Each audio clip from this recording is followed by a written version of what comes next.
Hello বন্ধুরা, তো আজ আবার একটা নতুন ব্লগ নিয়ে তোমাদের সামনে চলে এসেছি। এখানে আমি একাটি কুমড়োর শাক বাজার থেকে কিনে নিয়ে এসেছি, আর এখান থেকে কিছু ফ্রেশ পাতা বেছে নিয়ে করবো মুসুরি ডাল দিয়ে সুন্দর একটা বড়া।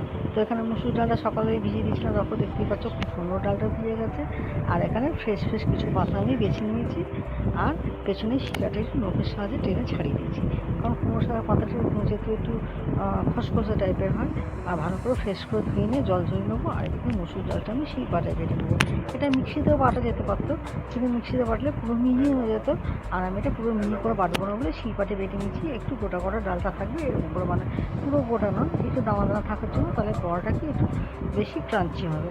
আর এদিকে নিয়ে নিচ্ছি, ডালটা বাটা হয়ে গেছে, আমি পেঁয়াজ দিয়েছি, পরিমাণ মতো নুন, হলুদ, লঙ্কার গুঁড়ো, জিরে গুঁড়ো, আর দেবো একটু চিনি, আর সবশেষে দেবো সামান্য একটু গরম মশলা দিয়ে সমস্ত কিছু ভালো করে মেখে নেবো। এখানে কিন্তু দেখো চালের গুঁড়ো বা কর্নফ্লাওয়ার কিছুই কিন্তু আমি ব্যবহার করিনি, কিন্তু বড়াটা এত সুন্দর ক্রাঞ্চি ক্রিস্পি হচ্ছিলো, আমি কী বলবো তোমাদের। তো তারপর প্রথমে চুলাশিবার একটা করে পাতা নিয়ে নিয়েছি বাটাটা, আর এই যে ডালটা বেটে রেখেছি সেটা দিয়ে একদম দেখো হালকা করে কিন্তু পুরটা আমি দিচ্ছি, কারণ বেশি মোটা করে দিলে কিন্তু ভেতরটা কটকট করবে আর ওপরটা মুচমুচে হবে, তো সেটা খেতে ভালো লাগবে না।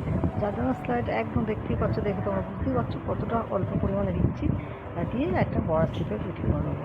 তো ওই বড়াটা খেতে এত সুন্দর ভালো ছিল, খেতে বন্ধুরা কী বলবো তোমাদের।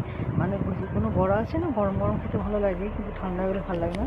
তো এইটা ঠান্ডা হয়ে যাওয়ার পরেও খেতে বড়াটা খুবই সুন্দর হয়েছিল খেতে, দারুণ। মানে এই বড়াতেই সমস্ত ভালো হয়।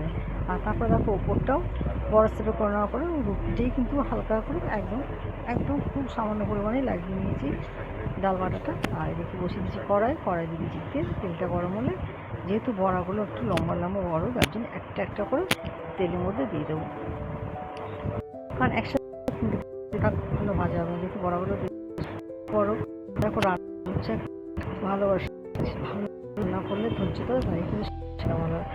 পুরি করে রান্না করলে কিন্তু সেই রান্নাটা কখনোই ভালো হয় না। তো তাই ভালোবেসে টাইম নিয়ে আস্তে আস্তে গ্যাসের আঁচটা মিডিয়ামে করে সুন্দর করে বড়াটা ভেজে দেবো। আর দেখি বুঝতেই পারছো কত সুন্দর ক্রাঞ্চি হচ্ছে। তো একটা বড়া ভাজা হয়ে গেছে, পরে আবারও একটা ছেড়ে দিচ্ছি। এইভাবে একে একে সমস্ত বড়াগুলো আমি ভেজে তুলে নেবো। আর কতটা ক্রাঞ্চি হয়েছে তোমাদের আমি একটা বড়া ভেঙে তুলে দেখাচ্ছি। যেরকম ভেতরটা ক্রিস্পি, সেমনি ওপরটা দেখো ধরলেই হাতে সুন্দর করে ভেঙে চলে আসবে। মানে বুঝতে পারছো কতটা সুন্দর হয়েছে। আজকের মধ্যে ভিডিওটা এখানেই শেষ করছি। যদি ভালো লাগে আমার ভিডিওটা একটা লাইক ও সাবস্ক্রাইব করবেন।